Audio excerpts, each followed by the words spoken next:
Hey, welcome back to the show, everybody. We are live every Wednesday, 8 o'clock ish, whenever I decide to press that live button, which apparently is 8:03 tonight. But as always, brought to you by Hurt Radio, courtesy of Ron there up in Minnesota. He's up there, he films his daily adventures as he's driving to and from the, whether it's the pharmacy, the corner store, he just happens to just go through a interchange. He's bidding it, so you can go watch those on Facebook when you follow him, or if you want to listen to some cool stuff like Into the Outer Realms, our program, Dimensions of the Supernatural, there with Maureen. There's also music lineups that he's done. So it's really good. Just go to mixler.com and set up your account there. Follow ERT Radio. That's ERRT Radio, and just set up an account and then just follow us. I said you'll get to re-listen to this program. It's rebroadcast on Wednesdays at 11 o'clock, so you'll get to hear it next week. But it's one of those things. Definitely go there and support him. So appreciate that. And so, guest of the night, Katie Turner. She is medium, psychic, paranormal consultant. From the things that Brian's been telling me, and I've watched few of the shows with her and Richard that they do. It's really entertaining. I'm really looking forward to talking to her. I already warned her I'm not going to ask the same old questions, because I try not to make it too boring. Just like, so tell me about yourself.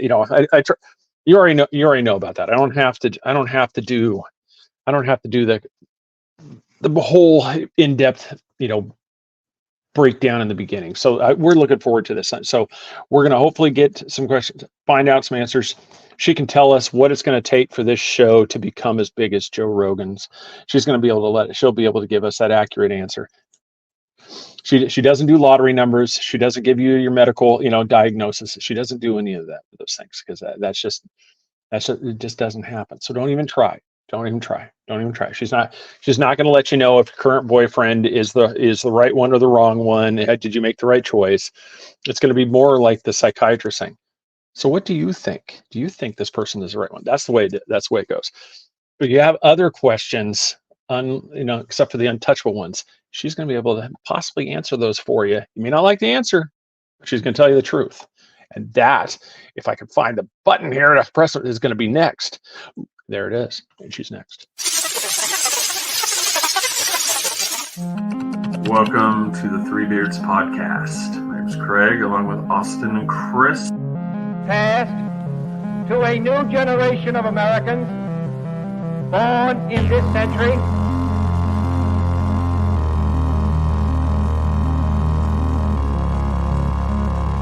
Let me out. I'm afraid that is right.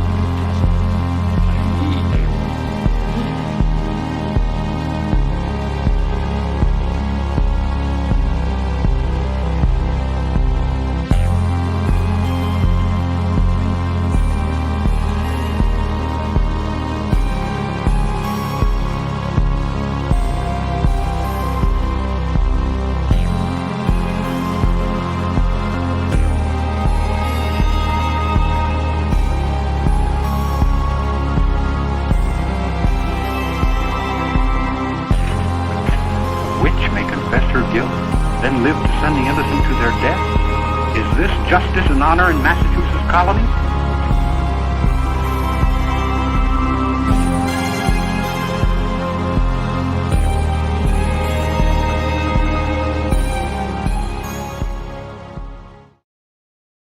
All right. Not sure where Chris is. Yeah, so I'm going to ask Katie about that one. You're mute. There he is. There I am. I'm going to ask Katie. Yeah, that'll be a great program when she gets on. So, can you let us know where Chris is currently at this moment? What is he doing? If it's in a compromised situation, then we need to know details. Yes, we're going to give her. We need a lot of details. Yeah, copious amounts of details. Embarrassing. The more embarrassing, the better. Yeah, no, it's he was supposed to be here tonight because he's done with his self-imposed exile that he did himself. For anybody that wasn't here last show and forgot, He, unlike some people, and I recommend get yourself a little book and write down your passwords and stuff, because he has an iPhone device, and one of those things, if you look at it funny too many times and you try too many random things, guess what Apple decides? You're done. Yeah. They lock you out of your device. And so he was out for a while, and so he was put into Apple purgatory for a little while. So he's finally been released from that. He feels like he's back with society. So I'm assuming practice went a little late with his son for I football. just So want to see what the hell hair he has now. I mean, like the beard was all over the freaking place. yeah, he's got a lot going on with the hair there too. Yeah, so that's one of the lessons everybody needs to remember. Write down your password somewhere. Put it in a little lock box somewhere. Put that box into a box and put that one into another box and mail it to yourself. Text your mother or your brother, like, this is my password just in case. Yes. But enough of this. Let's bring on the person that's supposed to be on the screen. Yes. Katie, how are you? Well, Guys, how are you? Good. Thank you. But Thank you you should for already having know me. that. see, We got to start off with a psychic joke. All right. Enough of that. Yeah. No, it's like I was inarticulately trying in the beginning. That's one of the things I really wanted to set off. Like I told you prior to the show and everything. It's just, I don't want this to be the same old, type of interview. And that was one of, is when, like, really for me, the question, like, to kick it off, when was the first time that you actually understood what it was that, this gift was for, to where it's not so much like I could see things, like, I could see things before they happen type thing, but you actually understood what was going on, that I actually have this ability. I mean, when was that first time when this actually clicked in, that this is something that, okay, this is something I'm different than other people? Really, it kind of started in high school. I grade 9, grade 10, I started having experiences that I would kind of hint to my friends and ask them questions, and they were like, no, we don't see it. We're not experiencing what you're experiencing. And so it was at that point that I knew I was different. But I'm pretty blessed because my whole family's sensitive. So it was dinner table talk. It was something that was a normality in my family. I was always conscious of it, but I really didn't realize how rare in terms of our abilities I was until I got into high school.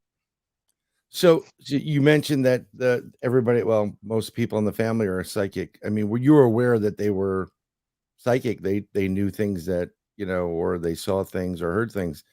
So were you like, was there a point where you weren't getting it, or they were waiting for you to like, oh, I think she's got it now, were they slowly waiting for you to get to it before they kind of talked to you about it? Well, my grandmother was the most psychic person I had ever met. She was very, very intuitive. She was a clairvoyant. She could see spirits, but she was very afraid of them. And so it wasn't something that was very comfortable for her. But the rest of my family, it was a normality. It wasn't as if they did readings or anything like that, but they did, they did talk about it. It was normal. So I don't think it was a matter of them waiting for me to get to a certain age. I think that they watched me grow. And it wasn't until, college that I started really paranormal investigating. And it wasn't because I wanted to, get my name or join a team. I just wanted to prove that I wasn't crazy.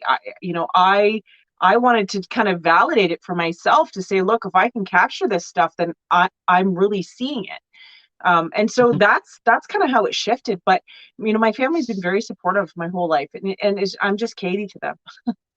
Yeah. I mean, of course, it is what it is. And I'm sure this is something that goes down the line. And some of the, like your siblings are like, I'm not bothering with this right now. I've got to focus on something else. Yeah. They blow it off, but it's always good to have someone who can, for the next generation, to like watch and like, okay, all right, and then guide them through it. Now, there must be a camera behind me because Joanne's reading my notes. She asked that question because that was, yeah, she's like, are the kids gifted too? And in a roundabout way, that was kind of what I was going to ask you, because through doing some of the show, I've actually kind of realized that, as most of us adults do, we really squash a lot of the potential that some of the kids have. Because when they tell us, it's like, I see this. You're like, what? No, you don't. Stop being stupid. Get in your room.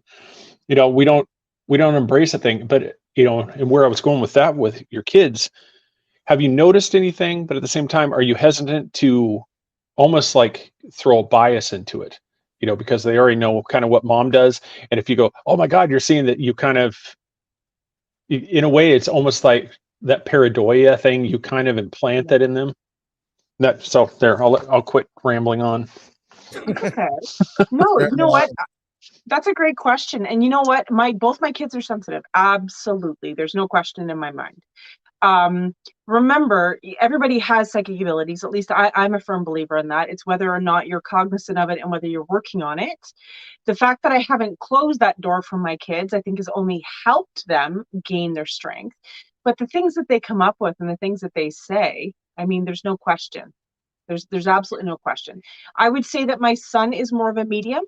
He sees spirits, and my daughter, she gets in people's heads really easily, and she knows how to, like, she reads. She absolutely reads. She'll finish a sentence, or she'll say, for example, a week ago she said, "Mom, it's going to rain today," and I said, "Why do you think it's going to rain today?" She said, "Because I just know it's going to rain today." And I mean, she's 8 years old. And I said, but what makes you think that? Did you see something on the news? Or she's like, "Nope, I just know it's going to rain today." And I literally pulled up the weather app and said to her, "Look, like, there's like 0% chance of rain." And it rained that day. Like, it was not supposed to rain. So it's little things like that there's no way that she could, there's no way, other than predictability of that prediction, that she would be able to know what she's doing. Now, here's the one though. Like, did she ever have a major injury, like a broken bone or anything? She's had a couple of humdingers, but no broken bones, knock on wood. My son has had broken bones though. Because the only reason I'm asking is because a lot of people that have had bone breaks, you're almost become a barometer. Oh, yeah. Because you can feel the pressure change and stuff like that. So all of a sudden you'll, because you have like the old folks, it's like, I can feel it in my bones. The weather's starting to change. Literally you feel the pressure starting to, it starts wreaking havoc, especially if you have the arthritis. Yeah. And then I bring it out every now and then, but since everybody's talking about the 80s and 90s commercials and the 1-800 numbers, this is one of the ultimate ones. Okay. Call me now. Yes, I understand that. Yes. I saw that on eBay and I had to buy it. So it's still in wrap. So it's going to be worth millions one day. Yes. Yeah. Millions that I bought for $4.99. Yeah. No, that was just one of the things I was really curious about, like I said, for you, because like Edgar Casey, he would get viciously ill if he ever did something that was self-serving. Do you find yourself, as especially going through these things, if you ever do something kind of like, I'm sure people have asked you, so did you use it to cheat on your tests in school? Did you use this stuff?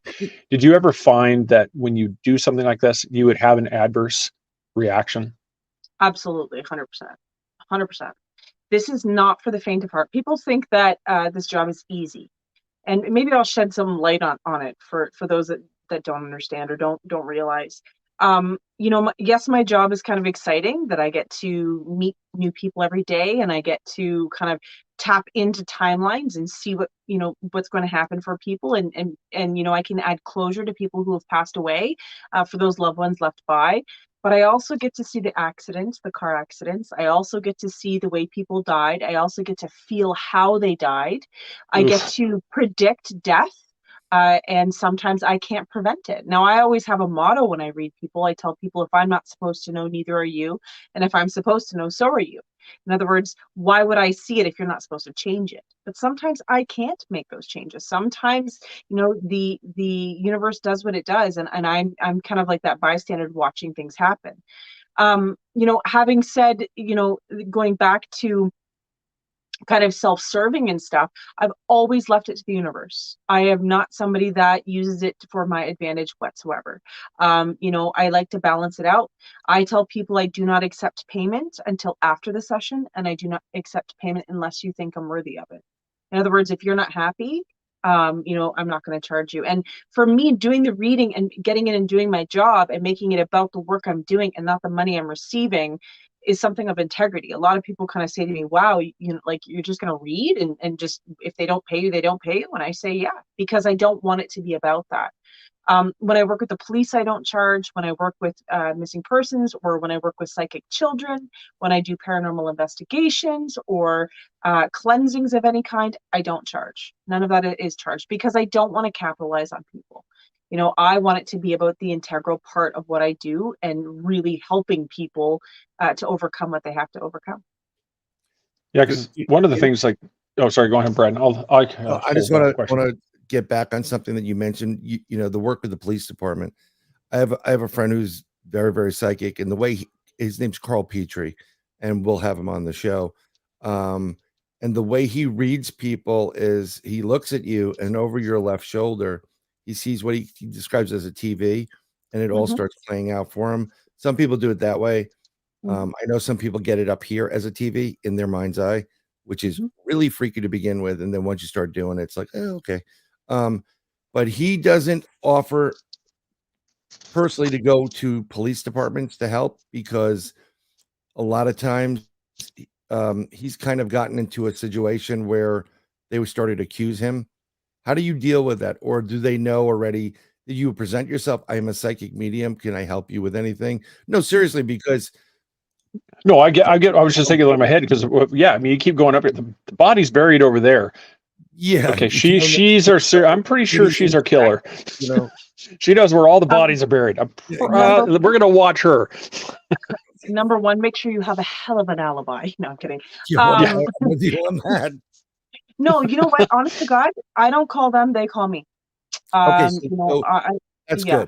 I'm just concerned because I actually kind of told you about this after the fact. I didn't want to bother you, but I did have an experience when I was eating, and I saw this one waitress that wasn't ours, and I saw a really bad outcome, and I needed to tell that waitress, because I have 2 daughters. I'm a dad. That's someone else's daughter. And I had to run outside because I've never had that before. And I talked to someone else about it, and they told me how to present myself. It was the freakiest thing in the world. And someone coming up to you out of the blue and telling you, listen, I couldn't tell this person, if you take a car ride with someone you don't know, you're going to be dead. But what you were saying is, I saw this play out, and then the next thing I saw her, she was no longer. So you just got to be very careful how you present yourself. I don't think I'm going to ever do that again to somebody. That's a little bit weird. That blew me away. Actually, I was going to call you, but but if you're called to do this, and that vision is coming to you, and it's very profound, to me, it's doing your due diligence. I think you were doing your due diligence and making sure that the message was received. We, as psychic mediums, are supposed to be the messengers. We're not supposed to judge what we're given. I tell people, if I had a nickel for every time I told somebody something, they thought I was crazy, didn't understand what I was talking about, to come back 6 months later, 2 months later, 5 years later, and go, when you told me this, I get it now. My job is done. I'm not meant to break it down for them. I quite frankly give people homework all the time. So working with different individuals and missing persons and those types of things, it's really about piecing the puzzles together. And making sure that they, you can kind of send them in the right direction. It's not necessarily even about cracking the case, but at least putting them on the right path and giving them what you can give them. Right. Yeah. I mean, you're totally correct, but it's something I never experienced before. And we've had conversations where I've had certain things happen. I call you up like, what the hell is this? You're like, oh my God, Claire audio. I'm like, tell Claire to keep her fucking audio. I don't, I had that experience, and that blew me, it's just she's the best. That's all I got to say. And no, I appreciate it, you and what you do, but it's also like, when you're confused or you can't, I don't go out there saying, hey, I'm a psychic, come to me, call me now, but when you experience things that are new and you're like, what the hell is this? It's always good to go to somebody who is trusted and proven and believable, and and you get a good answer. But I was just wondering about the police department. Sorry, Craig. Back to you. Because that was kind of like the same.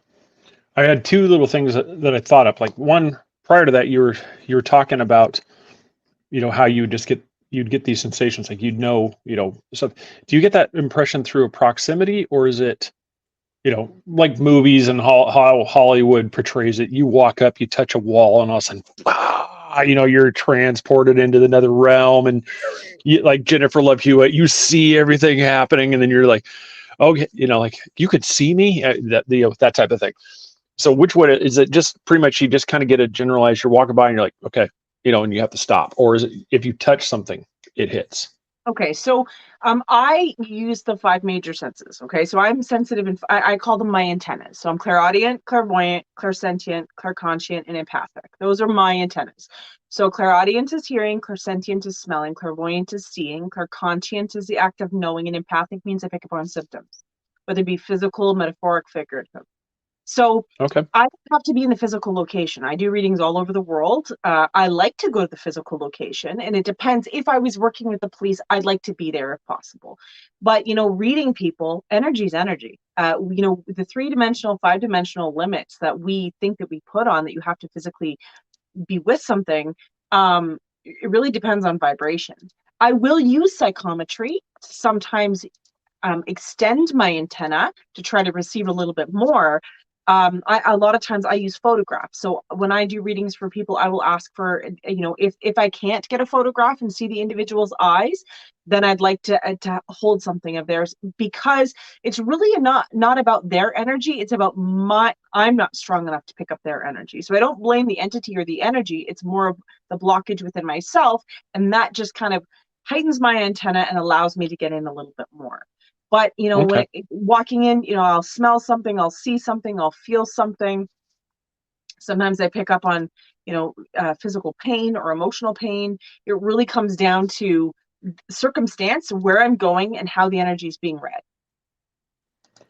Okay. And then that's cool. Yeah, because I was just wondering, because that's one of the things I'm always curious about. Like, people like with gifts, it's like, what's the trigger?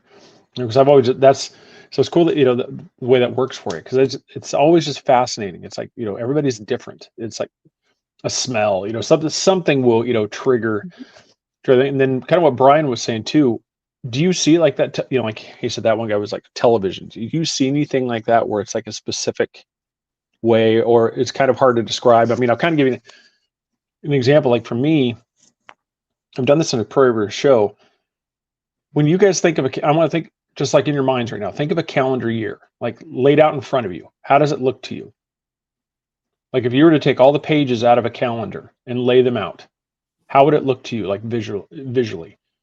Is it, yeah, Like a calendar. that's me. Yeah. And Okay. what, for anybody that can see,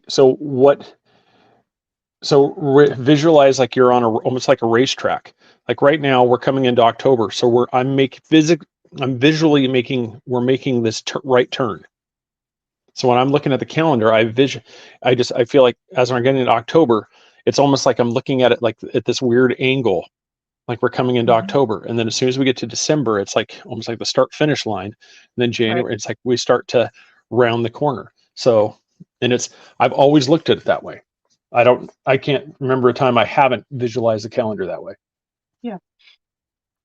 Psychic. So I don't necessarily see television. So I get a lot of things in my mind's eye. I call them downloads. I get a lot of things that kind of come in. And as you visualize, it's the same type of thing. But I've learned through the years to trust the messages I'm given, to trust the visions I've given. Say it as you see it. Don't try to make sense of it. A lot of times it may not make sense to myself, but will make sense to the individual I'm speaking to.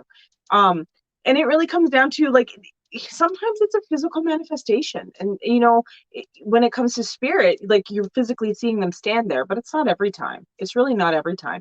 And sometimes the energy comes different. It's not the same for every person. I don't have a television for every person. Sometimes I pick up on smell. Sometimes I pick up on, a vision. Sometimes they're speaking to me in my ear. It really comes down to how the entity or the energy wants me to read it.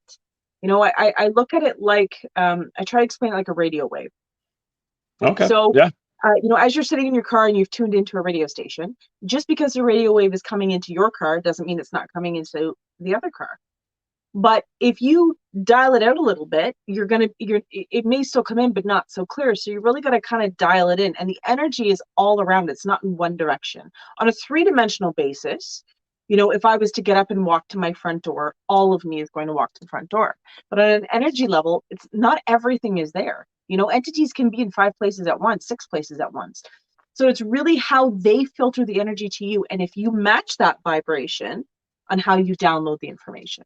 A lot of people use different tools for divination, tarot cards, oracle cards, scrying, and there's nothing wrong with that.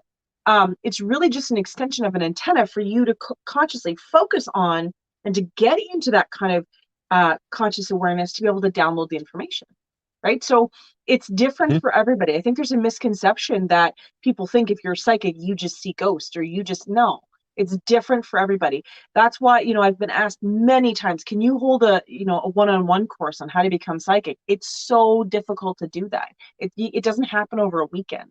I can give you tools into which you can use to try to better your antennas and to kind of get used to them, but nobody can learn the same. It's not the same for everybody.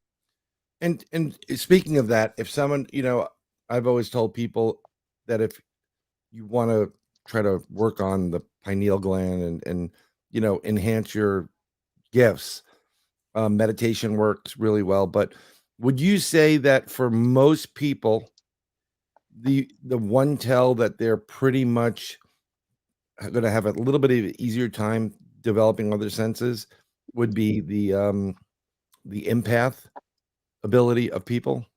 So I think that psychic energy is on variant levels. Okay, so some of them are a different vibration than others, and so and really it comes down to your conscious awareness of what your really how you can understand it. So for example, if I was going to yell at you in Italian, if I was going to speak to you in Italian and you don't understand Italian, it doesn't matter how loud I yell, you're not going to understand what I'm saying to you, right? The same thing goes with the energy. Basically, it uses the least resisted method of coming through. And so empaths, it's really not about seeing, hearing, feeling. It's about it kind of enveloping. And I think that that's why we are very in touch with our emotions as humans, and that's why we're able to experience that a little bit easier than other visions or senses. Cool. Yeah. Yeah, it's one of those things, like you've seen a lot of people that they always describe. It's like, hey, like you said, how do I do this? And I think the way you talked about that radio one, it's actually a pretty good way to look at it too. It's like, you've got to, I've got to be able to teach you how to make the radio. Then you got to learn how to operate the radio. You got to learn how to so it's not just one of those where you wake up one day and it's like, okay, here's my radio. Boom. Okay. Now I can do this gift. It's like, I'm a Star Wars nerd. So it's basically, you've got to build your lightsaber. Absolutely. You have to create a conduit. Yeah. So there we go. There was my nerd moment for everybody. There we go. You had to mention Star Wars. I freely admit it. Yeah, when you're with, like, of your family members, you said your grandmother was the strongest, but I want to say feared, but she wasn't really, doing that. So this is going to be a fun and interesting question. Like, you guys all know, like, what you want for the holidays, and it's kind of hard to surprise somebody for present wise, or do you cancel each other out because you are connected, or you're too close to a situation? No, we're pretty, you know what, those little things are not kind of what are in our wheelhouse, in the sense that, like, how would I describe it to you?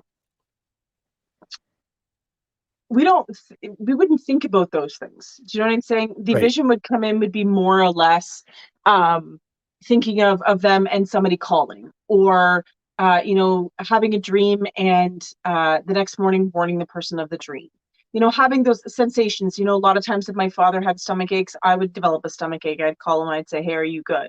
Vice versa. Right. Those things. But like on a daily basis, like, for example, when I go to the grocery store, I'm grocery shopping. Like, I'm not reading people. I'm not picking up on energy. It does come, but that's not my focal point.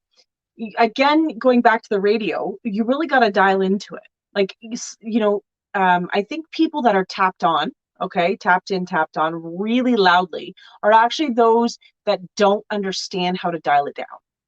Those are the kind of rookies, as we call it, because they're wide open. They don't understand. They're getting downloads quickly. They're having overwhelming sensations. But through the years, I've been able to dial it down, and my family knows how to dial it down. So it's not as if, we're kind of using it to our advantage for Christmas gifts and stuff like that. But when the time is necessary, if there's a warning that comes through, or if, we get a bad vibe about each other, we'll certainly make the call and make the connection. Oh, I mean, I was totally more on along the lines of not that you're always dialed in, but I've had an experience where we had certain people that were psychic that came together for whatever investigation many, many years ago doing ghost stuff. And it seemed like when different psychics come together, sometimes they cancel each other out. Have you ever had that experience where you're like, okay, I'm not reading this? And where you question yourself? No. Okay. No, that's good. Yeah. See, I don't know if that goes for other psychics against me, but I've never felt that. It really comes down to zoning in and getting the job done. It really kind of comes down to like forgetting, making, you're passionate about what you're doing. So if you can stay in that focal point, that conscious awareness of what you're doing, it's like an active meditation, right? You're getting in a vibration that there's nothing around you. When I'm working or when I'm downloading and receiving readings, there's nothing else coming into my mind. I'm in a zone. So it's like it's almost like you'd reference Edgar Cayce. And I've actually been to the ARE Institute in Norfolk, Virginia. I've been to the Edgar Cayce Institute, and it is amazing. That being said, he was wonderful, but he would get into this trance-like state as a trance medium, and kind of get into that focus. Now, I don't necessarily get that down, but I'm still focused and projecting and kind of tapping into that antenna. So I think, unfortunately, sometimes when you see people canceling each other out, it comes down to the ego getting in the way rather than the task at hand. Does that make sense? Well, we just got our first spam reading bot. troll. Yeah, it just came up. Yeah. Came up. They just read my name, and they've got a reading for me. So I just need to inbox them now. Energy with Craig and just inbox them. It never fails when you do these shows. You always get those spam messages. No, one of the guys too.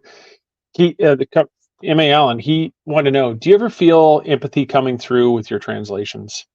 And do you almost? He said bias, but he said it's kind of a strong word. I mean, how do you fight off that? Where it's almost like it's that human. It's a human condition. I mean, it's just we naturally put our emotions into this stuff. How do you separate yourself through that when you're doing some sort of reading? I mean, is there a way that you condition yourself for this, or is it just over time? Honestly, time. Sometimes it gets extremely emotional. Sometimes, entities are very distraught, are very scared, are very angry, and you have to really kind of leave a piece for you. You can't give everything when you're doing readings because it'll kill you. I have a colleague on one of the TV shows on Paranormal Survivor. I am a firm believer she's dead because she gave too much. So it really comes down to kind of limiting yourself, knowing your boundaries, putting up your boundaries, and keeping a little bit for you, not putting it all out there. But I think it's also important to experience those emotions because you are acting as that conduit for that message. Remember, we are messengers. So for me, it wouldn't be polite to limit how my ego and my personal thoughts and feelings on what the entity is telling me to tell the family or the psychic premonition I'm picking up, right? You have to kind of do it on a raw level, but limit it so that you're not being hurt or you're not having your energy stolen. So how do you protect yourself from that? Like, because you're going to get into situations where, you may be dealing with things that are a bit more powerful than you expected. So how would you protect yourself? Do you protect yourself when you do a reading? Absolutely. Yeah. No, I always have a protection with me. I as you can see, I work with a lot of crystals. I work with a lot of, I do, I have Wiccan stuff. I have depending on the situation, depending on what I'm dealing with. If I'm dealing with a jinn, I've got a Quran. If I'm dealing with Native American, I've got Saint. If I'm dealing with voodoo. I've got, you know what I'm saying? So I always try to go in with an open mind, but an educated mind, to make sure that I'm walking into the, I'm not walking in blind. Trial and error. And really, if I have to, like, I've got good old holy water, I've got moon water, I've got all of those things. And I've also got a really great supportive team that backs me up, and we take care of each other when we're doing investigations. But as a psychic walking into something, I do have friends in many places that if I need to call and ask for a cleansing, or if I need to, kind of do an aura checkup, they're willing to help me with that. So I think, if I can't stress it enough, it doesn't matter how good you are, how experienced you are, how due diligent you are. It's not a matter of if, it's a matter of when. I mean, you don't ride a horse without falling off. It's a matter of time. And so the same thing occurs with this stuff. When you're putting yourself in that position, it's going to happen. So it really comes down to being due diligent in your cleansings. There's many times I won't even drive straight home. I will go for a drive or stop at a store first to try to shake the energy off before I come home. And I'm feeling really, really size, I'm size shamed here, because this is the size of my crystal. That's size, Greg. I'm feeling very inadequate right now in this thing. I've got these little tiny crystals, and I just can't add up to what's going on the other. Craig, I'm going to give you. I'll give you a little something. It's not about the size of the crystal; it's about how you use it. Yes, I will rock that knowledge. See what I did there? Rock. Yeah, rock. Terrible. Too many puns. Nice Love fun. it. But speaking of crystals, are there some that you would recommend everybody carry as a protective? Absolutely. Oh yeah. Because I know you're very versed in that, and a lot of people here don't understand. Like, don't buy them on Amazon. My personal opinion, I think you need to be there to feel the vibe from the crystal. That's just my 2 cents. Well, But I always tell people the crystal chooses you, don't choose the crystal. Right. Number one, tourmaline. Tourmaline's a big one. Okay. I'm a rock hounder, so I go out 2 different places and I get it myself. So I actually got this out of a local area, local mine. So tourmaline's a big one. Selenite, I think this is have all be all for everybody. Selenite's really good because it's self-charging. It's good, for getting rid of negative energy. Those 2. What else would I suggest? If you're wanting to get into psychic abilities, amethyst is a big one. Amethyst helps to open up your third eye. I like citrine. Citrine kind of is a calming effect. And if you're getting into like emotional stuff, labradorite. So here's a chunk of labradorite that I use quite often.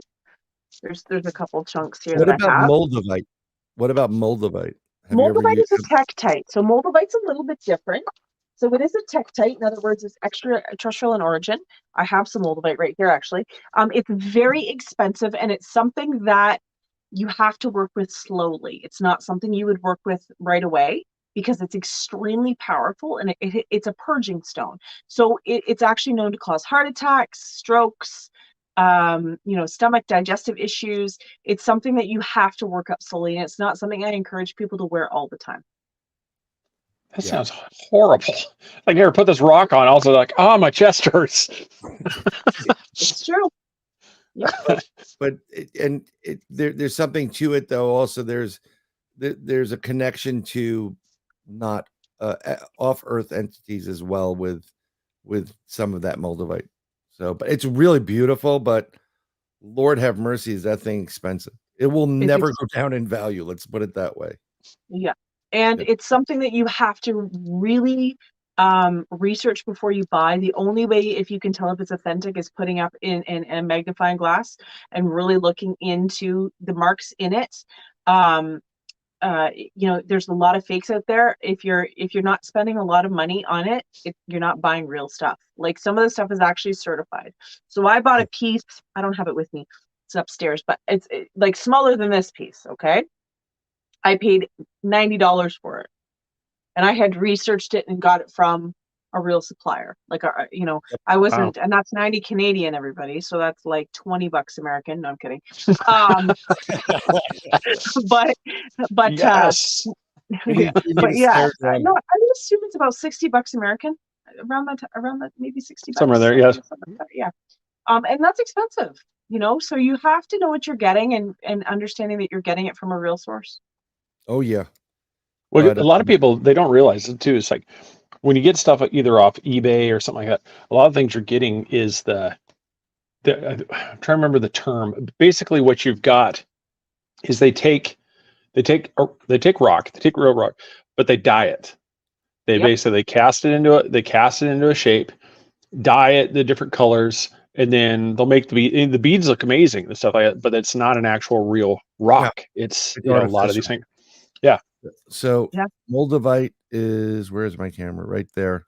And it's very I wish I could put a light behind it, but you can see the light shining through it. And when you get this piece, you don't want to understand how much it was.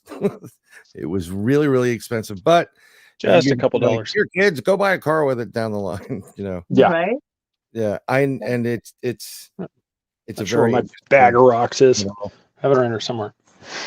well, I mean, I carry stuff with me all the time. To the point where I actually had a situation where I had the selenite and I reached in my pocket to pay for something at a supermarket and piece fell down.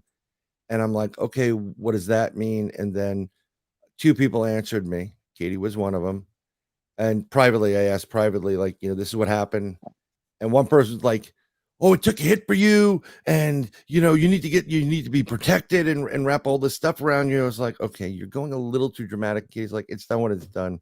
Bury it, move on. And I'm like, okay, got it. No problem. Yep. Because most people, like, if they break a stone, they'll just keep it. You don't want to keep that. You want to plant it back in the earth, send it back to where it once came, and then go vibe with another stone. But sometimes you don't know. What does it mean? There's a meaning behind it. I'm not a gemstone person. I haven't been working with them. I mean, they're beautiful, but defer to an expert. Yeah, Tara asked, what do you feel is the best one for divination? Like when you're for the pendulum. I know there's a lot of people who use amethyst. Amethyst is good because it's a vibration of psychic energy. So amethyst is good. I have a tourmaline pendulum. I have silver is really good too, silver and copper. I have bloodstone, so I love my bloodstone, and actually it chose me. I didn't choose it. So the bloodstone pendulum that I have, I don't know where it is, that I had, no, I'm kidding, because I don't know where it went. But I walked into this metaphysical store, and I was standing there looking at stuff, and there was a credenza or cabinet of all of these hanging pendulums, and it literally started vibrating and shaking on its own. There was probably 30 of them hanging there, and as soon as I walked in, it was just shaking.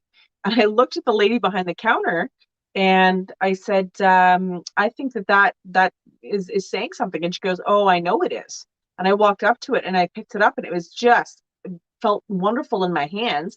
And I'm a firm believer that when you pick this, the stone picks you, you don't pick the stone. And anytime I pick up a stone and I feel like it's burning my hands, I know it doesn't want me. It doesn't match my vibration. Well, this thing was warm and inviting, and I was like, I'll take it. I didn't even look at the price tag, which is not me. Right. I always look at the price tag, but I was like, nope, it was meant to be.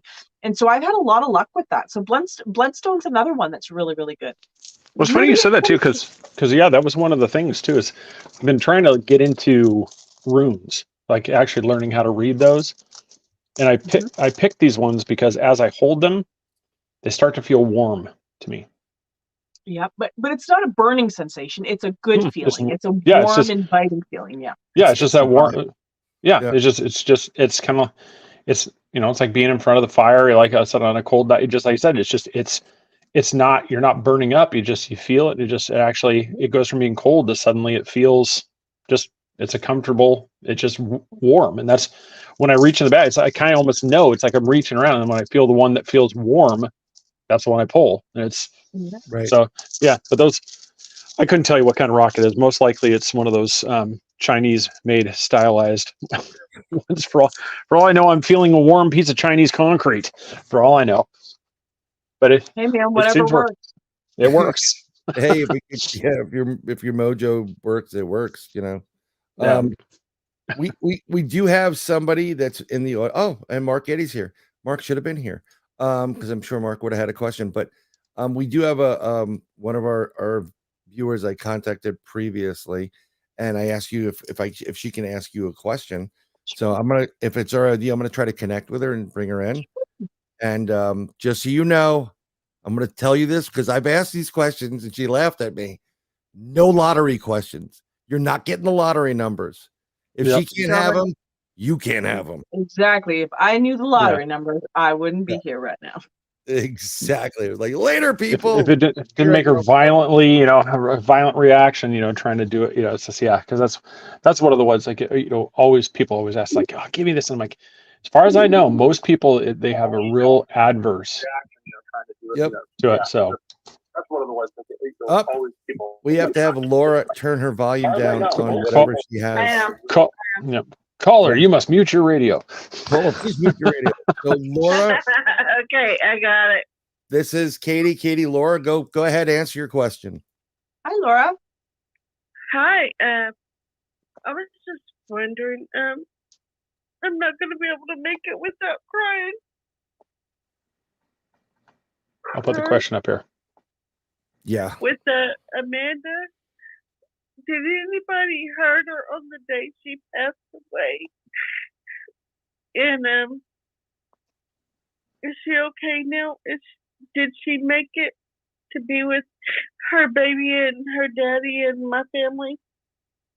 Okay, that's the question.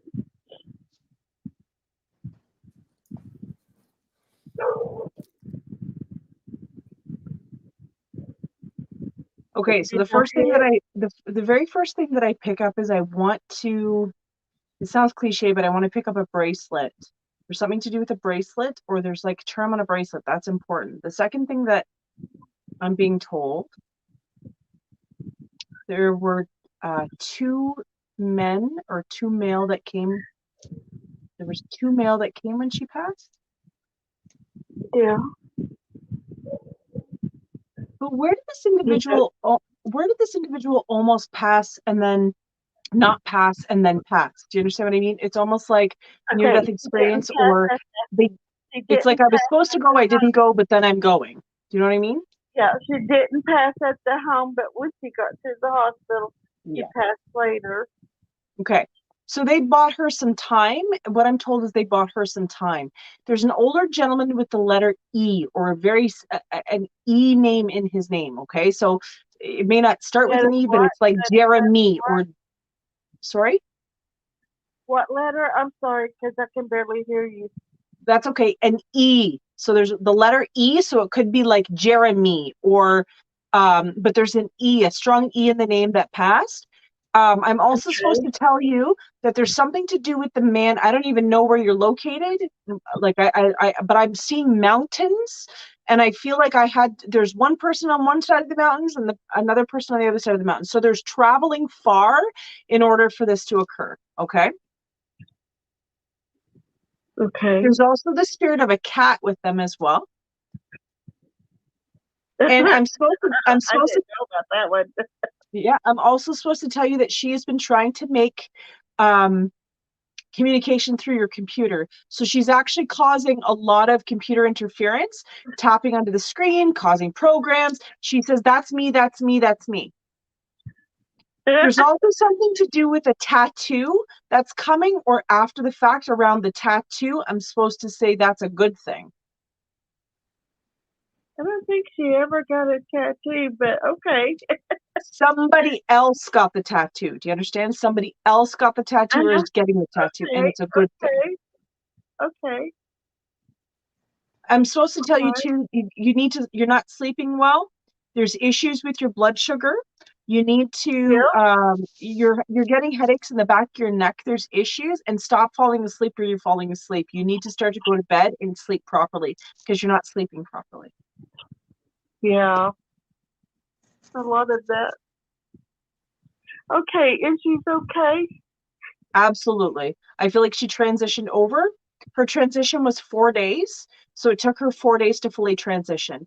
I'm supposed to tell you she didn't experience pain, and if she did, I would tell you. I'm not I'm not saying it's, you know what I mean? I'm telling you, if she experienced pain, I would tell you, but she did not experience pain. I'm supposed to tell you that she heard you. Even though she didn't respond, she couldn't respond to you, she did hear the conversation. Do you understand that? Yeah. Okay, thank you so much. You're welcome. I hope that gives you answers. No, thank you so much. And we'll post welcome. Katie's website up. So if you guys want Mhm. other fuller readings, but Yep. Yep, Laura's we'll get that really up there. good to everybody. So and I know she definitely needed a little bit of clarity. I did, because there was a few things that she said that I was just like, okay, yeah, okay, that's Randy. I'm messing with your computer, Mom.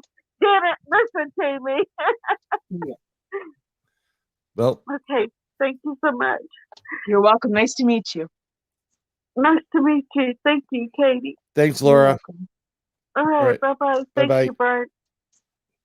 Thanks, Katie. I do appreciate that. She's No problem. been going through a Yes. tough time because of her daughter passing. So but I'm not just I don't blow smoke because it bloats people, but that lady in the middle right there really is the best at what she does. I've worked with people that claim to be psychic that are really psychotic, and I've actually I vet everybody who's a psychic. And I was introduced, and I interviewed Katie many moons ago. It started off a little bit rough, but then I asked her who are my guardian angels and why they drink, and that broke the ice. And but she is the best. Like, seriously, really great. And also, I think you're on hiatus now, but you do a show on Sundays on Facebook for people that need kind of help. Let's talk do, about it with Richard Rutland. Yeah, it And was yeah. Richard, he's the real Yeah. deal too. He is. Richard's a very dear friend of mine, brother of mine. Yeah. You know, it's a 90-minute interactive show. We sit and we chat. People can message in. And, you know, we talk about all things paranormal, psychic abilities and paranormal teams and investigations and, safety practices and all of that stuff. Yeah. I'm just blown away that we actually just took an on-air call. You like that, right? I told him we could do it. I wanted to do it. Yeah, I'm like, man, I'm just one step closer to being Larry King here. We got you on the air, caller. But I mean, I told these guys, I was hoping, I was actually Katie for the full hour. Yeah, we got the man here. Go ahead, Cleveland. Katie, Cleveland. And I said, I told him, I said, listen, think of a question that you want to ask her. Because the way it works is, I know the way it works when you're one-on-one and she's connected, it works. Sometimes other things work when you're doing the readings, but you really have to be like on air or on the phone or however you're going to operate to really dial into that. Other times it's just, I think there's no connection there, right? That's why it's like if they ask 15 questions in chat, you'd be like, I can't do it, Yeah. for the most part. I always got a couple of really good questions here too. Sure. Well, first one, can you remote view? Yes. Okay, so there's Yes, I that, and then Ramona also has one. Do you ever get nothing when you're asked a question? Sometimes, yeah. You know what? I am just the messenger, and I can only do what I am basically allowed to do. So you, as a psychic medium, you truly have to surrender yourself to the universe, trust in the universe, trust in what you're being told. And you have to surrender to it. And you have to understand that sometimes people are not supposed to give the answers. Sometimes you're not supposed to understand. And, it's not that I don't get anything, but if it's a specific question, they'll tell me. They're not supposed to know now. It's rare that occurs, but for the most part, they'll warn me and say, flashing lights, kind of like, nope, you shouldn't be giving answers.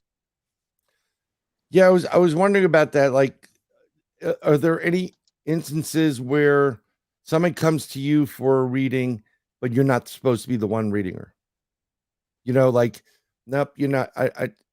It's kind of like they know someone else is going to go through their path, because I believe when you die, this is what my research and work, you see past, present, and future, so you can see other people's timelines, and like, nope, I don't want her to read it. So I'll block until boom, I get, Bob, the ice cream guy, to read it. Yeah. Well, time is a perception, right? It's an illusion. Past, present, and future is all happening simultaneously. We take time and we look at it on a three-dimensional level. And, even in a reincarnation process, you may reincarnate back to 1500. It's all happening at the same time. It's not linear, how we perceive it. So on the other side, it's the same thing. And all the psychic does is taps into that timeline. And there's a multitude of timelines of projections of how things could happen, right? That's why when I tap into something and say I see a car accident, I'll tell people don't drive in the blue car that day, drive in the gray car, because you're changing that timeline. You're not necessarily stopping it from occurring and stopping life, but you're changing that timeline and changing it to another timeline with an alternate ending. And so sometimes we're supposed to know it and sometimes we're not. It's really interesting. I mean, actually made my mind start just thinking of it. Maybe that is one of the reasons, because I've always had a thing like people like Da Vinci, Tesla tapped into the Akashic record. They knew how to tap into that.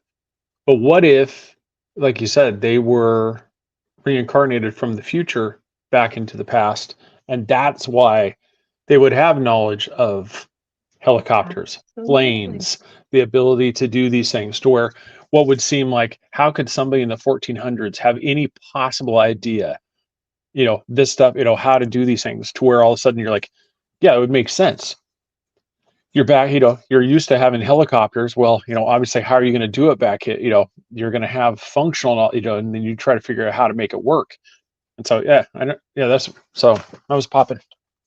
Yeah. And then I'd be remiss for our sponsor not to ask this question. Yeah, he had a good friend pass September 12th, and he was the same thing.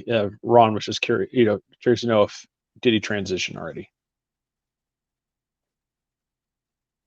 The first thing that I pick up when I see something like that is I see a lot of I see illness for a long time. So I don't know how the gentleman died or what.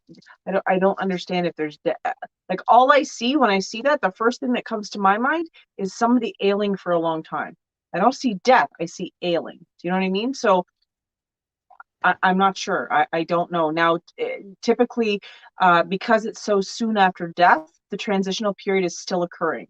It's not overnight that we transition. Sometimes it takes a week. Sometimes it takes 6 weeks. The fact that he died so relatively soon, I would assume that he's still transitioning over. Yeah, he said he was fighting it. He was fighting it, he said. Yeah. So fighting it, meaning that he must have been ill for some time. So what I was shown was hospital stay. I see wires and everything hooked up. I don't know if that has anything to do with it, but that's the first thing that I get. A lot of times fear, of the unknown, fear of, are we going to heaven? Are we going to hell? All of those kind of conceptions of what could be occurring keeps us from here. And sometimes there's a lineup. Believe it or not, it's like the DMV. Sometimes you're waiting for a long time for somebody to come and get you. So 86. Yeah. I know. I immediately go. I always go to, Beetlejuice. Yeah. Got the waiting room. Right. Yeah. I know. I can't wait for the sequel. So Ron said he was 91 and he was in assisted living home. So yeah. Now when people fight this, sometimes do they? I'm going to say this. Do they miss the move from physical shell when they pass away into the light, we'll call it? And how do they get trapped in sometimes in that area? Is it because they don't know what's going on? It's abrupt or they're fighting it? Or is Absolutely. So there's a few things that occur. The biggest thing when we die, there's ghosts and spirits, and they're two separate things. And people don't kind of realize that. But ghosts are earthbound entities. So if I died as Katie and I chose not to cross over, or if I was confused at death or had a traumatic experience and I was kind of jolted out of my body, I would stay as a ghost and I would only remember Katie's thoughts. But when you die and you transition over, Katie's only this meat suit, right? So when you transition, I'm really not Katie anymore. I am all the other people I've been to. So you look at it like a chapter in the book. Each life that we live is a chapter. You never forget that chapter because you just read it, but it's not the whole book yet. And so it really comes down to choice, fear, confusion, a lot of dementia, Alzheimer's patients, a lot of, traumatic accidents, quick accidents. When you're sucked out of your body, you're taken out of your body quickly, that fear of leaving your family, that will hold you down. That will keep you earthbound. So I always use Elvis as an example. Elvis has not been able to fully transition and reincarnate because so many people keep him alive. They keep that man alive. They hold festivals in his honor. They're dancing and saying there's sightings and there's all of these things occurring, and he truly can't transition because he's kept here as a living being, right? So it really comes down to a multitude of factors as to whether you choose to cross or not. Well, there is a pastor someplace in this country right now who looks a hell of a lot like Elvis and sings a hell of a lot like Elvis. And people are thinking that it is Elvis Presley and he faked his death to, live a different life, get out of that whole Vegas thing. But I know you're saying, how upsetting is that for you've done your time and you're like, I just want to rest for 5 minutes. And they keep you here. And you're like, oh my God. You're just getting ready to transition. All of a sudden they do another festival. And you're like, ah. Yeah. Elvis has not left the building. Yeah. He's still here. He's still in Vegas.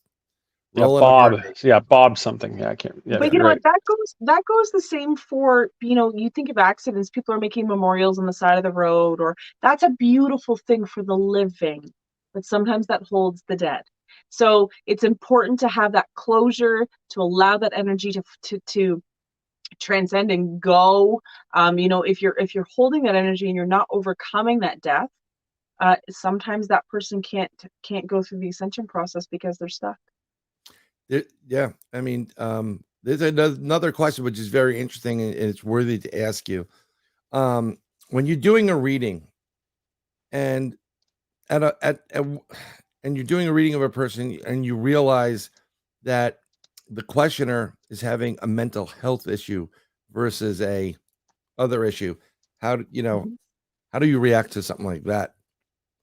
I have literally driven clients to the hospital and take them to the mental ward to help them.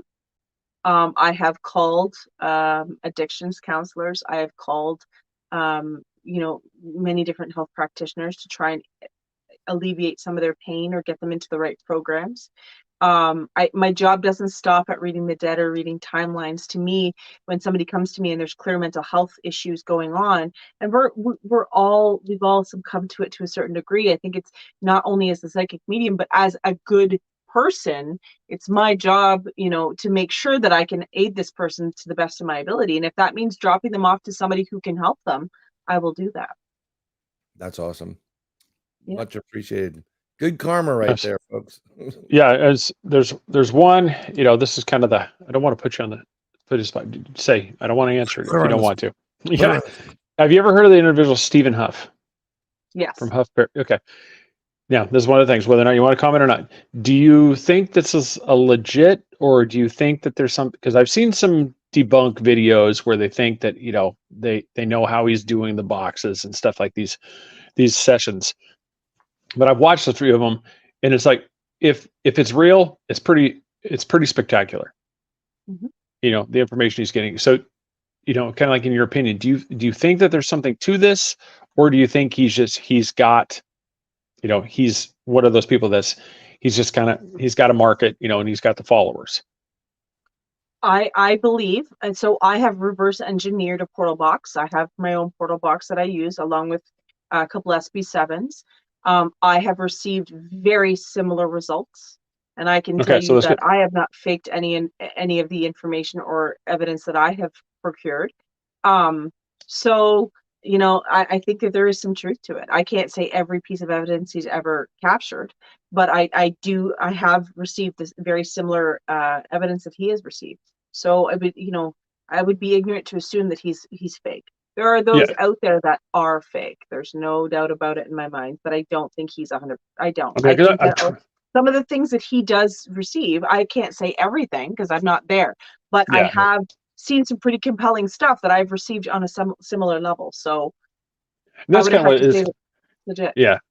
This wasn't like one of those that I got you that he's like, all right, tell me the dirt on it. No, it's just because what are those? It's almost like the same thing. He's touching in, basically, because if it's legit, he's touching into something that we're not supposed to be able to talk to. We're Right. not supposed to be able to talk to this in between. Right. And if you listen, it basically is like you describe the stuff that's going on, like what you were just for Laura and for Ron. If you go based off this box, you're hearing both sides of that conversation. Right. And that's what, for me, I mean, I've tried, in full disclosure, I've tried to get, I've reached out and no response, to try to get on the show, because I'm curious, because that was one of the things. And it's good to see that you've tried this thing, tech, and it seems like there is something to this, because there's something fantastic about it. I mean, I don't know if I buy the ones instantly, like celebrity dies and already you have communications with the celebrity, and I'm like, that seems clickbait to me. But it's one of those, if you can definitely, you're talking to these people and you can hear like these voices, and it's just, they're like acknowledging, hey, there's the light. Go to, I mean, it's pretty amazing if that, if that's legit. And it's, well, I mean, I like the fact that you kind of, you've kind of put a little basis on it that, it might be something to this. Yeah. Well, the answers that you get are really validating. They're intelligent answers. And I think that's the secret to it. It's the same thing with the, oh my goodness, now I'm losing my brain, but the SLS cameras, using the 360s and stuff like that. I reverse engineered and made my own. I wasn't going to invest the money. I mean, I've got thousands of dollars of equipment, but I really wanted to get to the nitty gritty and make my own, so that there was nothing biased that I could say, well, I didn't, I don't know how it works in making up fake things. And you know what, a lot of there's a lot of skepticism with the SLS cameras, which is that, you see the stick figure in the camera, that shows up through this 360 camera, when you're asking for entities and stuff like that. The difference with me is when I engineered it and I got the programs for it, I ask intelligent questions. Can you lift your hand? Can you jump up and down? Can you move to the left? Can you move to the right? And when you're getting those intelligent answers, how do you debunk that? How do you debunk that? Yeah. When you're asking questions over a portal box or an SB7, one of the reasons why I did the portal box the way I did it, and I used some of the best equipment that you could possibly buy. I invested over $1,000 in the equipment to build the portal box, okay? Because I wanted to make sure that it was as good as I could get it. And when you're getting intelligent answers, when they can tell you the street that you're standing on, when they can tell you what year they died, when they can give you a full name, that's going back to that evidence of going back in history and researching that stuff and coming up with it. I mean, there's no question in my mind. There's absolutely no question when you're receiving answers like that. So you don't freak out and try to run out of the room when they respond. Right? Oh, there have been those moments. Let me tell you, if I'm running, you better run. That's all I'm saying. Yeah, I always just laugh. Doesn't matter what the show is. Show me, show us that you're here. All of a sudden, click. Oh my God, they go running away. You're like, you just did what you asked it to do. Give me an intelligent response. I'm like, I have people. It's like, I want to take you and see what you do. I'm like, I'm going to be the one going towards the noise. Right. I'm going to be like, do it again. Do it again. You just move that cat ball. This little blinky light thing. Do it again. You and me are going to be playing some floor hockey. Here we go. Let's get. So my good friend Richard that I do Let's Talk About It with, he is a EVP guru. That's his thing. And he's really taught me a lot in the sense that, we get the basic questions as we're investigating, right? What's your name? Where do you live? Where did you die? But he's like, Katie, you're getting a chance to communicate with history in the present moment. Ask some cool questions, get into the conversation. And he has the most amazing conversations with these people. And you hear them with their intelligent answers. Like, you can't make that stuff up. So I think it really comes down to tapping into it, being open-minded, having that vibration that they feel comfortable with you to answer. And again, not jumping every single time somebody makes a comment to you or moving something. I mean, exactly what you said, you're asking for that response. Don't run away from it. And I always found that when you ask real questions, not the turn the light on, and you start asking for what do you think of what you see in the modern world? And they can respond. That's more validation than, like turn the light on, walk through the powder. Yeah. It was very interesting. So I was one of the first people to be on board with the Xbox stuff, and I was able to get a connect early. And something I noticed, because I do the investigations, was it's weird that connect. I read all about it, and it was designed so that if you have a doctor in Ontario, Canada, and he needed to do a surgery, brain surgery in Japan, you literally it can detect so well. They actually had to dumb down the box, but you can do surgery through it. Okay, I noticed immediately because I had a Grand Central Station in my apartment. It was picking up other things that were there because it picks up you, and then when it picks up another face, unknown, it says unknown, and it starts floating, and I'm like, okay, this is definitely working. And then I was thinking about how can I transfer this and put it into what they now use as SLS. It was way too expensive. It's like $150 piece. Not going to happen. But now that Xbox One went to the side, you can buy those at a flea market. I think they give it to you $1. Here you go. They're really good cameras to have. As the paranormal ladies down in Australia, Anne and Renata, would say, we've had another Facebook scammer on there say, may the fleas of 1,000 camels infest you. We did. We had another Facebook. Oh, we had another one. Yeah, Venus Rising, chimed in. It's telling everybody she has saying, she has important messages for all of us. Yeah. Yes, Venus. So, oh, I can see it. Yeah. Now. No, but that was one of the things I've really wondered, because you see some of the show, like what you said, like Richard was talking about with questions.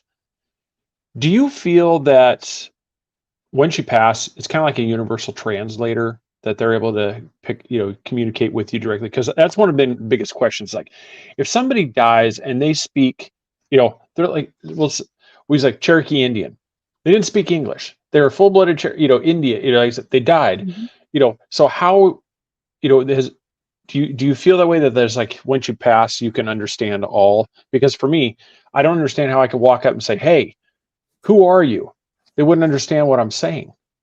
In real, in alive. So in death, does that change? Well, first of all, for them to be able to communicate without a voice box, that's pretty cool in the sense that they're manipulating those thought patterns to get it into your head.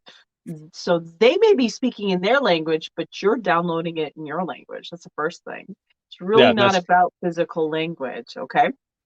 The second thing is sometimes they will give it to me in their language. Like, I have done readings all over the world. I've had the pleasure of reading people in Germany, Austria, Israel, China, Scotland's forever English, but there's certain words, mannerisms, things that they say that we don't say, especially with my Canadian accent, that it's not said the same or not understood the same.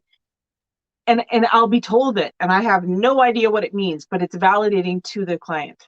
So, but they're trying to make a point by saying it that way. A psychic, really is, when people are giving you messages, they're really just trying to tell you something that I couldn't possibly know to validate who I am. There's really not a lot of epic messages. There's really not. Sometimes there's warning, but for the most part, they are just trying to give me things that I wouldn't possibly know to understand and validate that that's who you're speaking with. And what portion of, like, when someone comes to see you, and they get a loved one, let's say someone's mother or whatever, when they validate and they say something so that it would validate to your client, I am who I am. Is it basically because most people want to say, I'm okay, stop worrying about me? Yep. And then you get them hooked and like, what's going to happen next Tuesday, Katie? It's like, and then you start getting other readings and stuff, which is good. I mean, but I have a limit on it. So I try to tell people, like, I don't like to see you before 6 months. There are people that would like a reading every other week. There are people that would like a reading, every month. But I am not going to waste your time and your money and my time if I can't give you more information. You've got to let fate take its course. And there's some people that are afraid to make a decision without consulting me. And sometimes that's not good either. I'm not going to enable behavior because, like, I'm not a psychologist, I'm not a therapist, but a lot of people think I'm a bartender. And I'm grateful for that. That's not a complaint. I'm very happy to do that, but I can only do so much. Right. And when you do a reading for somebody, about a future, you're reading them, it's a future event, and we'll say it's positive, an outlook on the future, employment, whatever it is. What part of your people just sit there and they didn't listen to what you said? Like, because what I'm trying to say is, I believe the future is fluid and it can change. And if you sit on your, pardon the expression, ass, and you expect, well, I'm going to hit the lottery. I was just told, Katie just told me I'm going to hit the lottery. Well, what part of those people, when they come back to, well, you said this, and you said, but you sat on your ass, right? How many have you ever had a reading like that with people? And I have.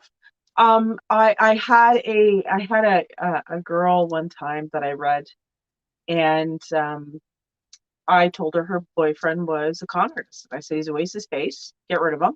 He's only gonna use and abuse you, and you got to get rid of him. And I didn't say it in those words, but basically, he needs these guys to go. And she was very upset by that. She never let on, but she was upset, and she ended up blasting it on Facebook. right. So I saw the message on Facebook, and a voice, one of my guys said to me, Katie, relax. You can't save them all. Relax. Don't allow it to affect you. About 4 months later, I get this message from this woman. And she said, do you remember who I am? I said, oh, I remember who you are. I said, you're the one that you're the one that wrote it on Facebook. And she said, yeah, I'm really sorry about that. I said, no, you know what? I said, I want to thank you. And she said, why is that? And I said, because you taught me a lot of things. I said, you taught me that, I can't please everybody. You taught me that I have to have a strong backbone. You taught me, to forgiveness. And the biggest thing of all is you taught me to stick with my gut and listen to my intuition and stay steadfast in my work. And she just she went blank, and she said to me, okay. And I said, so may I ask you why you're calling? She said to me, because that boyfriend that I criticized you about ended up being a con artist and took me for everything I had. And I said, I said, I'm really sorry that happened.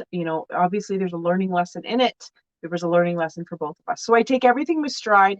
I, try to accept everything as a learning lesson. I do not let my ego get in the way. I'm grateful for the opportunities that I have. I'm grateful for the opportunities I don't have. And I also have to understand that everybody is at a different vibrational frequency. We are all in a one-room schoolhouse, and we're all different grades learning together in one time. So some people are evolving faster, they're skipping grades, and some people are failing grades. And it's not my job as a psychic medium to try to make that person pass the grade. They have to do the steps necessary on their own. So that's kind of how I do it. That's actually, it's a first time I've ever heard that analogy.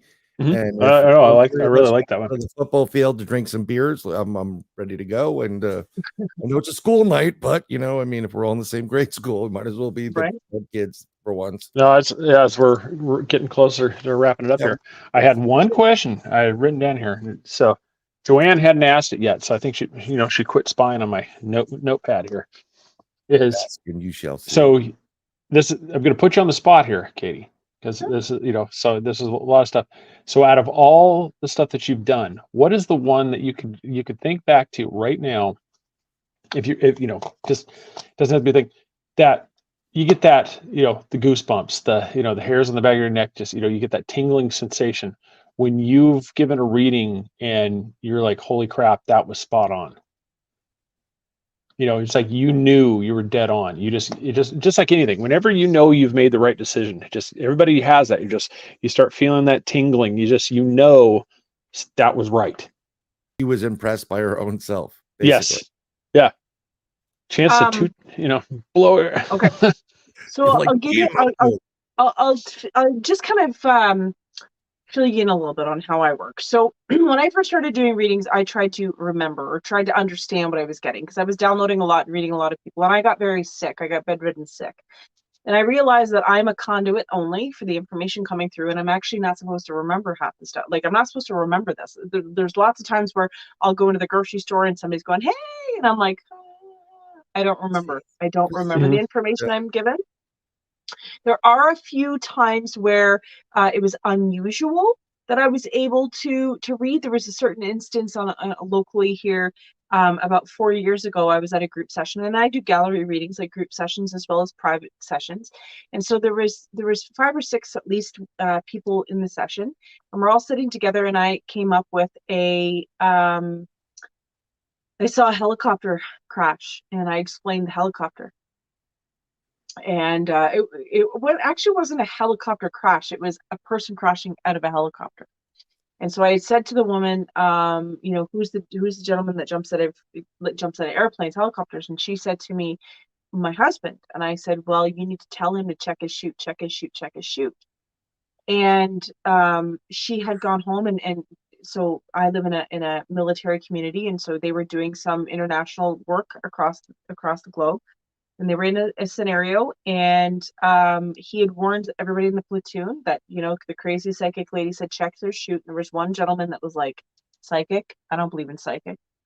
And he was paratrooper. He jumped out of the plane helicopter, and he fell to his death. And that was pretty, that was all over the Canadian news. That was all over everyone. There was also just a helicopter accident that happened that I predicted 3 or 4 years ago as well. And I remember the prediction, but don't remember the people and the day that it occurred, because I couldn't stop it. Obviously, I tried to prevent it. And the day that it occurred, my phone was blowing up. Everybody was like, do you remember when you told me this? And I don't remember the people, but because it's an unusual type of premonition, I remember that. So there are times, definitely. There was a girl that unfortunately I read multitude of times, and evil said that it would get her, and it murdered her. She was murdered. Yeah, that's why I said what I said. And there's a person in this room right now that I contacted that's in the chat, because I had no idea how to handle it, but I'm thinking of a father's perspective, and I want my kids to know. And it's really interesting when you do those readings, and that scared the crap out of me. Yeah. But I did it. I did a disconnect with this Michael prayer that was sent to me, which is great. Then I, thought about it again, I was able to see it, and nothing. She was alive. So I'm just happy that's how I must have affected the timeline, because first she was like standoffish. She said, "What did you say you were?" Then I said medium, and I got a caution flag for you, and explained it to her. And she goes, "Oh, okay." So she must have had something or something thereafter, and she remembered it. And I don't care, as long as her dad doesn't have to go to her funeral and she's alive. Right. That's all that matters. You know, absolutely. So, can't thank you enough for coming on. I don't want to keep you up all night. Oh yeah. If we do, we'll have to send her some drinks and food. And, caffeine, if you drink caffeine. Right. Yep. Well, thank you, gentlemen. It's been an absolute pleasure. Thank you. Well, good. So did we succeed in the mission? Was it different? It was amazing. You know what? It was one of a kind. I honestly had a blast. Thank you. Yeah, this is what it's like, inadequate salt rocks. There's just all these different things. Salt rocks are nice. Yeah. I was looking at her, it's like, man, she's got those gigantic Himalayan salt crystals behind her, and I've just got these little puny things. For Christ's sake, would you? I know, not mine. For $20. But hey, mine's in a skull, so that's what I said. I'm all about skulls. Yeah, so there you go. That's how I make up for it. So, fancier package, still small, but just fake facade. If you want a reading from Katie, go to katieturnerpsychic.com. Yes, let me put that back up there here so everybody can see that. And book yourself a reading, and it'll be they make great Christmas gifts.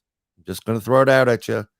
And she literally, she is the best. So, get on that. Go get your aunt or uncle or your brother that's, wondering if his girlfriend's cheating on him or whatever. Go have him talk to Katie and whatever. I was just gonna say, I hate putting the phone, but it's on their website, so it's not gonna be. I always hate putting phone numbers out on the thing. It's like I just don't want random. I don't want Venus Rising to call you. Yeah, Katie, I see a vision in my head. Yeah, I've got a reading for you. PM me. I bet you do. Yes. Yeah, so I can definitely. see handcuffs and I can see a black eye. Someone getting hit in the head and having it fixed. But yeah. So one of those things. I mean, talk to your partner there. I mean, I'd love to have sometime have you back on. You guys as a duo. Yeah, Too. I was thinking about I think that too, but it'd be great to have both of you on to take the show on the road for a little bit. And just so you know, I met Richard many years ago, and he did not arrest me. There was no arresting, but he was a police officer that showed up with his partner. Yeah, there was one. I'm like, this is where it was interesting because I asked that question on your show once. I'm like, did you work in the 50th? And he's like, yeah. Did I arrest you? I'm like, no. And he still thinks I arrested. He's like, you didn't arrest me. But he was he was a partner with someone who was one of my friends who was very good friends with this guy, Steve, his partner. And I didn't forget him. As soon as I saw him, like I can still see him in the uniform. Did his partner arrest you? No, Steve. No. Okay. They went after my friend Rich, but no, as a joke. So, but Richard is really, really great, and that'd be great to have both of you on.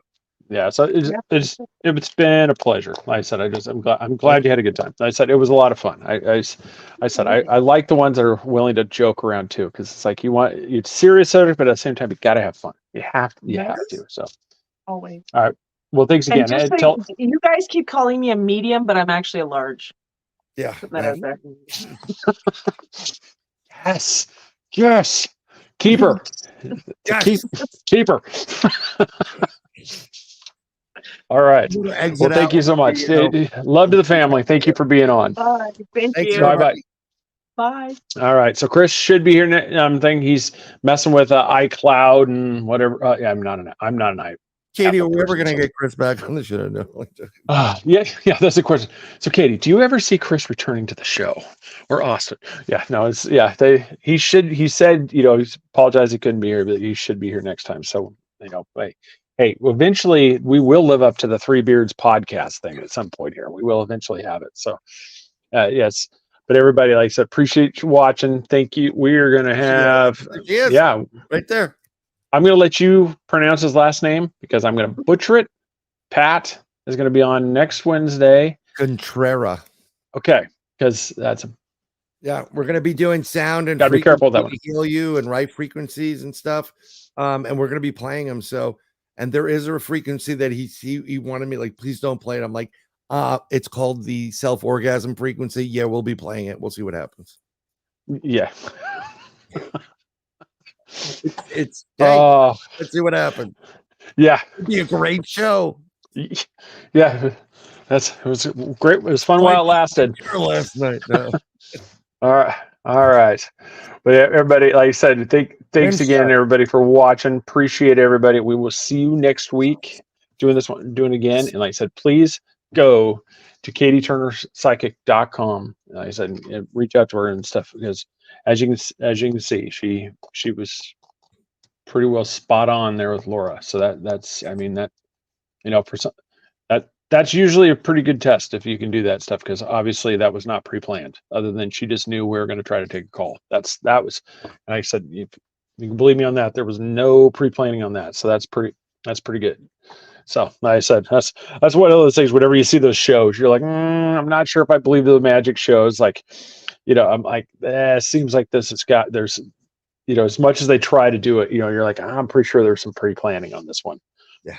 You got a stage, but no, that one, I said that the only thing she knew is that we're going to try to make a call. That was it. So, all right. Well, thanks again, everybody. Kate, thanks. Tell the family hello. Appreciate sacrificing the time with them to be on with us. So, all right. Well, have a great night. We will see everybody next week. Don't forget to support radio. A sponsor. I said thank you again, Emma Allen, for those stars. Really appreciate that. Like, share, subscribe to the show, everybody. threebeerspodcast.com. We got merchandise there. So I said we'd sit back. I said, I think, what do you think? Katie, I'll give you the lightning or cows. Which one are we going to go out with? It's the exit video. Lightning. All right, here we go.